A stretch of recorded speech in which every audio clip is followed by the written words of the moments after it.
If you're watching this, please be sure to like the video, subscribe to the channel. I appreciate all the support. Um, and I'll be back this afternoon with some political stuff I want to talk about. But for right now, we're going to get into this review of Love After Lockup, Save the Drama for Your Mama, Season 5, Episode 42. All right, let's start. I don't even care. I'll start with the main event. All right, Teenie and Rob. Woo! Teenie was not messing around, okay? This was not a love and hip hop fight. Like, it's just a fight for a scene to have something to talk about. No. Rob's big ass fell and still covered his mama. Teenie grabbed that woman's leg, still trying to get her ass. I said, damn, Teenie. Like, you got to be careful who you mess with. You have to be very careful who you mess with. All right, so I have no doubt that this is added character for Teenie. When somebody keeps just fucking with you, okay? You can take somebody there. That whole crime of passion bit, that's one of those. Except for I don't think she's gonna press no charges. Something tell me Rob's mama might be on probation or something. I don't know that for sure. I'm not saying that for sure. I'm just saying something makes me feel that way. She was talking down to her. She was acting crazy. You cannot expect that people are just going to keep taking it. See, I know that, what's the mama's name? I'm talking to y'all like y'all right here. In his mother's name, she got like a white girl named like Kate or something. And it does not match her at all. But anyway, his mother was depending on Teenie to just take it. And them cameras, don't help people who want to be famous. All right? So, and you full of it. Because when you got your ass finally up off that patio floor and you were surrounded by producers, you Teenie, you a bitch, da-da-da-da-da, while walking your ass out that door in the elevator where Teenie was not. And Rob, you asked Teenie, why did you get in her face like that?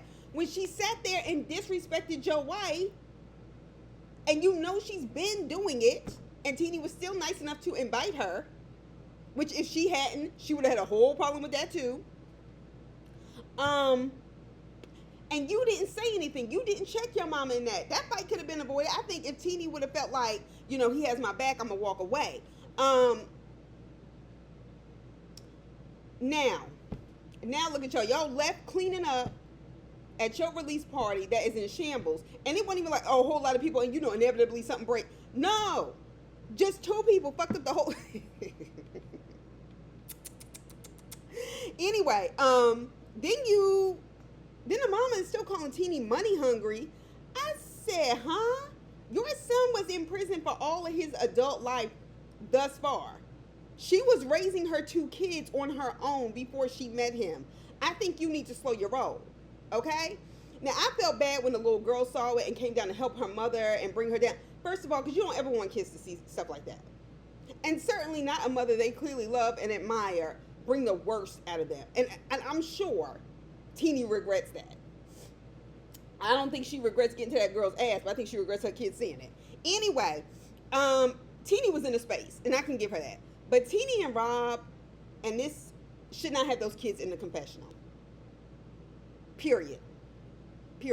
It's already a setup to get, one, you can tell they need the extra money, but your kids are way too young, and anybody under 18 is way too young. I said that when Giselle had her oldest daughter in the confessional, and by that time she had graduated high school. I just feel like the overexposure, people aren't prepared for what comes with that, and the criticism. They're going to get picked on in school. Kids always have, kids' parents talk too much, don't tell their kids enough to just keep your mouth shut. And this is the kind of foolishness they're involved in. And you could tell they're nice kids. I just don't think it's appropriate. It's an adult show. So Rob's mama said she doesn't want you to take care of your mother. In other words, whatever money Rob has made on gambling or with his brother, whatever was going on, she feels entitled to it. Where is his brother? Do you call him and ask him for money? He should have it because he was on the outside. She said when she leaves him, I'm gonna whoop her ass again. And I said, baby, I'm sorry. sorry. Did you think you won that fight? Because you got your ass whooped. I mean, you got your ass whooped. Okay? Don't play with us like we... That wasn't no editor's cut. No. You got your ass whooped. So in the car, driving back, she said, I'm tired and I'm on my period. And I said, yeah. Sometimes you get elevated. Okay? Sometimes you get activated. And this woman been doing this for a long time. So they get home and he's talking to the kids and says, well, look, nobody's hurt, right? And he's trying to be calm. You know, he hugs the little boy and then he hugs her daughter for a little bit too long for me. Especially since he's not her father. But that's just me. I told you those cameras make me very, very nervous. And I think Rob is an asshole. I'm going to be honest. And I think he's pretending to be calm in front of the cameras, as abusers and manipulators tend to do, because that's part of their game, to pretend. All right, he said his mom did everything for him growing up. And so part of her feels like, I raised you, now it's time for me to sit back and let you raise me. It does not work like that. It doesn't. You're supposed to take care of your kids to the best of your ability. And I'm not sitting up here talking about, oh, somebody's poor and they shouldn't have kids. I don't believe in that. You might as well go ahead and sign up for eugenics. Okay? And you need to go and look that up. Shout out to Medical Apartheid by Harriet Washington Reed. Okay? Because, you know, poverty is, people get pregnant. Okay? They have kids. But I don't think this sort of, my kids owe me. That's the shit that I don't like. Okay? And that's not cool. So your mama's money hungry. Your mama is still able-bodied and relatively young. She don't look like she out of her 40s. Okay? So anyway, then we get Teeny finally taking her kids to the water park. And I was like, damn. Rob is making less out of prison than he was in it. Not less than he was making when he was running the streets. No.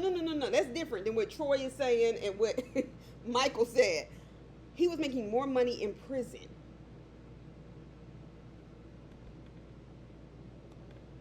Our system is way fucked up.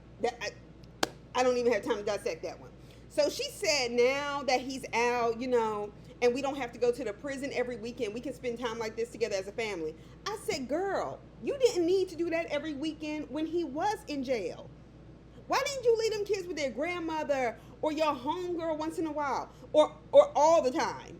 That is not a man that they are blood related to. And even every weekend can be difficult and traumatic going through that process. Because, like, when you go to visit somebody in jail, they treat you like you in jail. You didn't have to do all that. You didn't. And so she's talking to her kids about how they felt about the fight and stuff like that. And the girl is affected. And you can tell the kids are sweet. Teeny's done a good job. That's why I feel like she has made a very poor decision by being with Rob. And Rob just gives me DL. He just gives me DL. Moving on from there. Melissa and Louie, I said, ugh, why did y'all bring them back? And then it kept going, and I said, never mind. I understand. So anyway, Joey, I'm proud of you. I don't care what nobody tell you. I'm proud of you. All right, 3 jobs: pizza making, smoothies, and personal training. You gotta get it how you get it. All right. So I hate how she gives him a hard time because her nagging aggravates me. It's not Louie. It's her nagging that aggravates me. Why does she give him a hard time about making pizza? He enjoys it. He makes it. And he can make money legally. And then you have all these expectations about marriage and, you know, just an engagement ring, let alone you can only imagine how she's going to feel about a wedding. Anyway, Melissa says she doesn't want to give up control because so many men have left her that were in long-term relationships with her. WeTV, y'all didn't have to do what y'all did. Show her all those pictures with those men's faces blurred out to prove to us she had a lot of boyfriends. Y'all didn't have to do that. like just in case y'all don't believe anybody would have been with her. Y'all don't have to do that. So then she starts badgering him about a ring.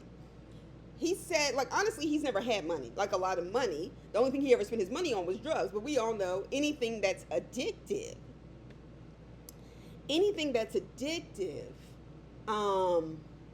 that you're buying, you're going to always run out of money. It's, you know, certainly regular people. All right. Anyway, did y'all see those early pics of Louie and his mom? I did. Melissa looks just like his mother when she was younger. Louie. You're married your mother. Not married your mother, you're with your mother. You're with your mother. All right. So he tells his mom he's going ring shopping for Melissa. Why? Why, Louis? Why did you do that? Why did you do that, sir? Why? He tells his mom he's going ring shopping for Melissa. His mom says, why would you do that? And I don't know why that was funny to me because it was so mean and it was just like, duh. Like, I don't have time. He says, because I want to marry her. And she says, well, I guess I don't have a say. He says, you don't. She goes, thanks. He goes, you're welcome. These people are just awful. She was like, look, I've been married 3 times. I would have hoped you would have learned. But I have a ring in there. You can have it. You don't have to get into debt over this.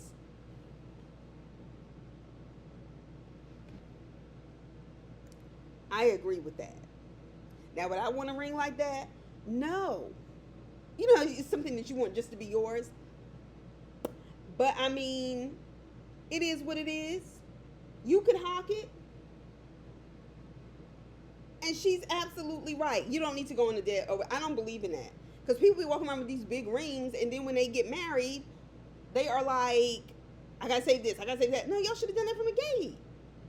It's nice to have a beautiful ring, I'm sure. But then get an upgrade. And if people judge you for how your ring looks, fuck them. They're not your friends anyway. And don't invite them to the wedding. That'll save you some money too. Anyway, yeah, Louie, you found a woman just like your mother. Bless your heart. All right, Bianca and Daniel. Bianca is a spoiled, immature brat who needs supervision. Send her home to her parents. She does not know what to do with that money that she has.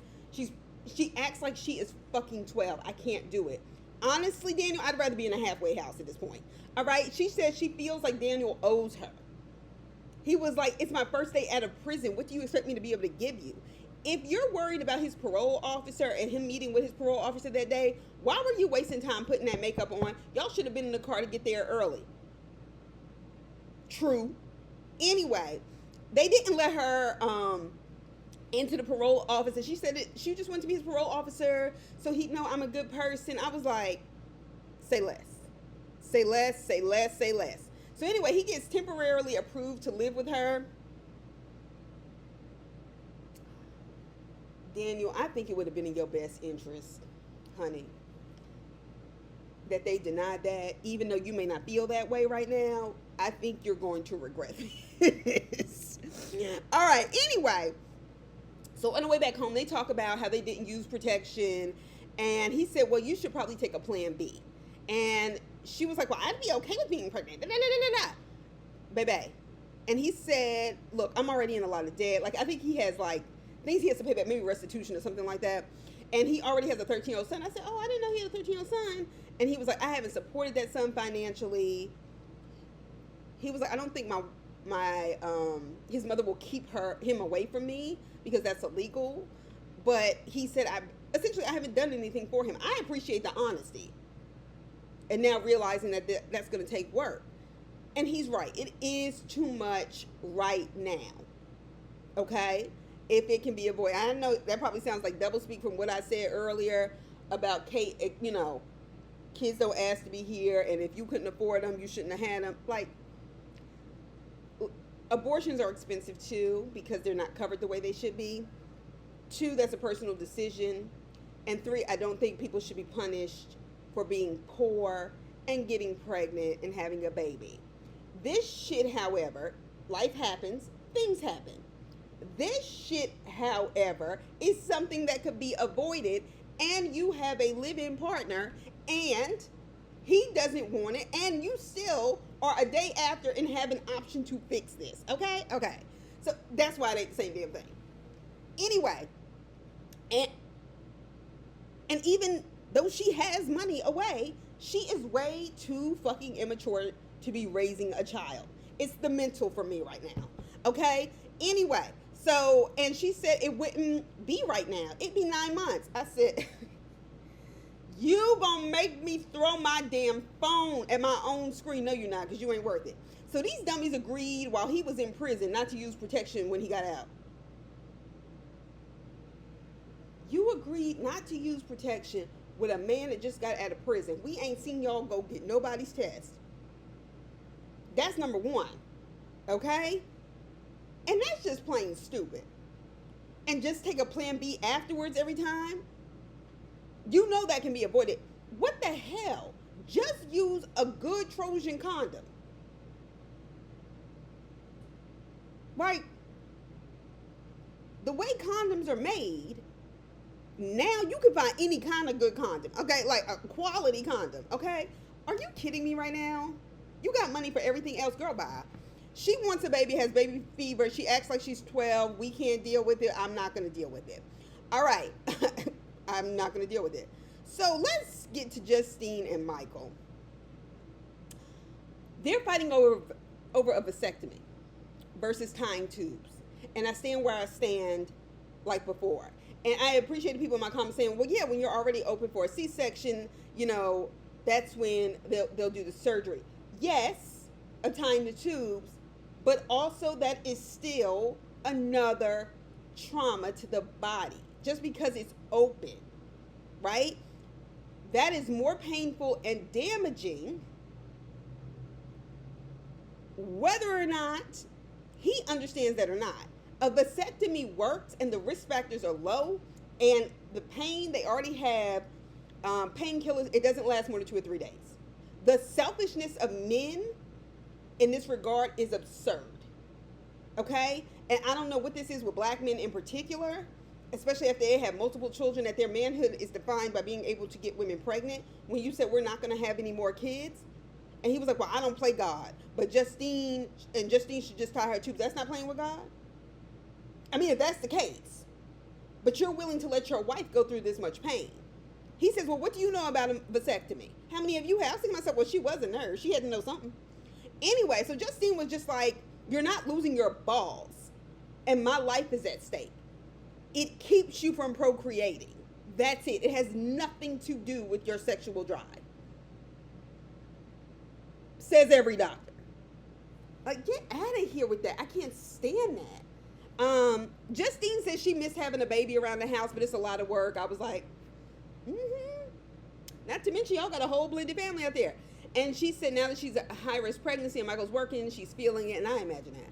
Next thing we know, she's in the car and Santana calls her, asking her to come home because somebody popped off on him. I wasn't sure who it was at first, but apparently it was Michael's son, you know, his half-brother or whatever. So Santana was diagnosed with autism, and he's not able to effectively communicate his feelings, okay? According to Santana, Michael's son is bullying him. I absolutely believe it. I absolutely know or am sure that all of Michael's kids, just like Justine's kids, know their brother is autistic. Okay? So he got mad and threw his phone at him. Michael's main concern was, why would you throw your $1,500 phone?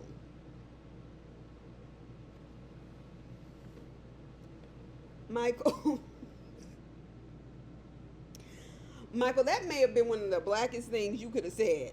Yeah, fuck them fighting and doing all this. Your $1,500 phone, because that's where the line is. That's where the line is. Not this boy's self-esteem dealing with a spectrum disorder. Anyway, so then he took his phone from him. The other boy, this is part of the story. If you're a real man, you move me out the way. So he tried to fight him or whatever. Michael said, okay.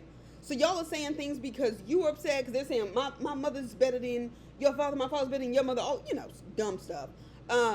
Michael said, okay. So y'all saying things to because y'all upset. And now look at you. You're punished. He said, I promise you'll be 75 years old before you get off. The indefinite punishment, okay? Michael's dumbass threw the phone in the trash. The boy asked me, I can't get it repaired? I said, Michael's max had to leave work early, which means money missed, and kicks both of them out the room. Now, parents are supposed to sit their kids down when they fight, make them apologize, so on and so forth. There also needs to be a discussion amongst the children and the family that Santana has autism, and there are some things that he's going to experience that we won't always understand, or when he does these things, this is how we should react. Our brother has something that he's going to have to deal with for the rest of his life, and as a family, it's our job to help him, support him, and protect him as much as possible. So the fact that his brother is teasing him because he has it already says that that conversation has not been appropriate and it's something he weaponizes. And it also tells me that y'all have sent a couple of Michael's kids have come out to Las Vegas. I guess, the mother said, well, fine then. If they want to go out there for a little bit or whatever. But that also is a transition, and they're having trouble dealing with it. And moving to Las Vegas, I forget they were out there because of Michael's rap career. Anyway, Michael punches a hole in the wall and leaves. I don't fuck with any man who punches holes in the walls. That would be it for me, Justine. Because I just feel like men who punch holes in the walls, you'll be next. If people don't like it, oh well. Okay. Britney and Kir, we haven't gotten much of them, but much of what we've gotten has been enough. Okay. So they go to the motel. First of all, I didn't know there were government-funded motels. I really didn't. They might as well be spaces to encourage crime. That's all I'm going to say. But knowing the government, that's probably what they want. People working for free in prison. Anyway, it didn't look bad when they opened the door. But motels are tricky, like Brittany said. I stayed in a few motels when I finished grad school in LA, and I had to drive across the country to New York where I got a job. Okay? And some of them were roach motels, and I was scared to sleep. Okay? I was happy to get back in that car and get myself together. So they tried to get their deposit and first month's rent back for the people in Texas and explain the situation, and that these people were actually gracious enough to give them actually even a call back despite their records. And they were just like, no, we're losing money. And that's always tricky with the apartment industry. It's, but it was worth an ask, Kira. I gotta give it to you. So there are 6 hours until the lease is up. And the mother has packed up her house. They haven't told Kirok's mom. And Kirok said, well, I was going to tell her the day before, but she was so stressed out, and I didn't want to add to that. Maybe if y'all helped her pack some of them damn boxes, she'd be less stressed. So this is going to make her less stressed? Tammy was pissed. And her boyfriend said, wait a second, how long have y'all been knowing about this? Because y'all couldn't have just found this out. He was literally telling her as she was getting into the fucking car to drive to Houston. She's basically saying, yeah, let's get going. Kira, if your mama would have punched you in your chest, you would have deserved it. You would have deserved it. Okay? Because that's all you gave us was that bullshit. Now, speaking of bullshit, Troy and Zaria. All right? Now, y'all know I like Troy. I fucks with Troy. But Zaria. Whew. Anyway, so Zaria is screaming after him after he leaves the house to walk away to get a moment to himself without her screaming in his ear instead of saying, I fucked up. I'm sorry. I know you need a minute. She couldn't even do that. First, stop being blue-faced and go wash that shit the fuck off. Okay? Because it looks a mess. It's giving sparkly, little girl who wants to do what her mother's doing. Like, that's what it was giving. It wasn't giving real quality serum is building in the skin. Anyway, so she gets in the car, not on the laptop to look for a new job, okay, or payment assistance. Instead, to drive around and find Troy. Can you please come up off of him? And why is she acting like Troy don't have an ankle monitor on? He ain't gonna never really be missing, okay? Like, what are you talking about? So Troy is talking to a friend, one he has known since he was 11, and he's telling him what happened. And his friend, I felt like may have had some serious weed before he got in the car. By the way, he was real mellow. Anyway, he said, look, he said, no, she should have been honest with you, whatever. You notice how some people, when they have good friends, or they think they're good friends, they're always talking and giving their opinion, men included. And then when you're having problems in a relationship and they just giving their opinion, Troy's friend did what I think a good friend and a real friend does. I'll sit here and rock with you, listen to what you have to say. I'm not going to shit on your girl in your face because that's inappropriate. And honestly, I do think he's a good friend to you, Troy. All right? Because he wasn't gassing you up and you had time to calm down. So Troy lets us know. He said, because, she acted like he was going to go out and rob somebody. He said, I ran the streets, but I wasn't raised in the streets. He was like, I always had food, I always had clothes, like I wasn't wanting for things. And I said, I believe it. And you can tell. Like I told you, I could tell Troy was still raised by people. Because the kind of stuff Zaria's doing, a street urchin could not handle that. Okay? They couldn't. Without reacting violently and all this other stuff. Troy, I told y'all, when I first saw Troy out of jail, I said, he looks like he's a college student. When she picked him up from prison, he just made some mistakes. So Troy has every reason to be mad and upset. Zaria is mad that he didn't call or text her when he left. First of all, it looked like he had been gone all of an hour. Bitch, the moment he left the house upset, did you really think he was gonna go to his phone and let you know where he was going to be while he sat mad and needed to be away from you? He needed time to think. She was like, I don't need time to think too. He said, yes, and I gave you that. I agree. We just don't need to be in the same room. And where's her son? Anyway, this chick then retorts, no, you didn't. You didn't give me time to think. You walked away disrespectfully. How else was he supposed to leave that house? You telling him you 2 months behind on the rent. And you quit your job to start this nonprofit to make sure Troy had something to do without any real business plan preparation. If he leaves and you need time to think, you don't need to be interrupted with his location so you can know where he is while y'all not talking to each other. Are you stupid? Yes. Okay. So you are 2 months behind in rent and saying you were honest. You were honest after no, you're telling him now because they might come up and get your stuff and put your furniture out on the street. Girl, bye. But anyway, I'll talk to y'all soon. I hope y'all enjoy your Saturday. See you soon.